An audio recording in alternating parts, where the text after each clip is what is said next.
नवरात्रि क्यों मनाई जाती है? कहानी और सीख। बहुत समय पहले एक राक्षस था जिसका नाम महिषासुर था। उसने कठोर तप करके भगवान ब्रह्मा से वरदान पाया कि कोई भी पुरुष या देवता उसे मार नहीं सकेगा।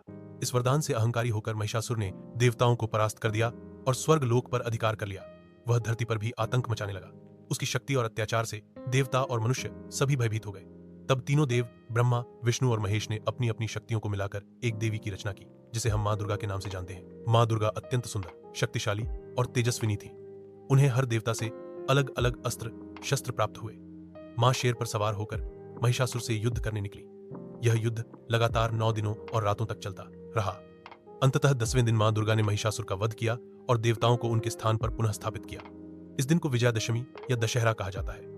इसी उपलक्ष्य में हर साल हम नवरात्रि मनाते हैं।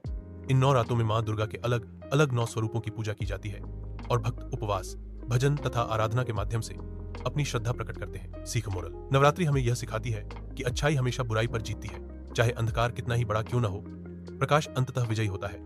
यह हमें साहस, धैर्य और आस्था का महत्व बताती है। जिस प्रकार माँ दुर्गा ने अपने साहस और शक्ति से महिषासुर का अंत किया, उसी प्रकार हमें भी अपने जीवन की कठिनाइयों और नकारात्मकताओं का सामना धैर्य और आत्मविश्वास से करना चाहिए।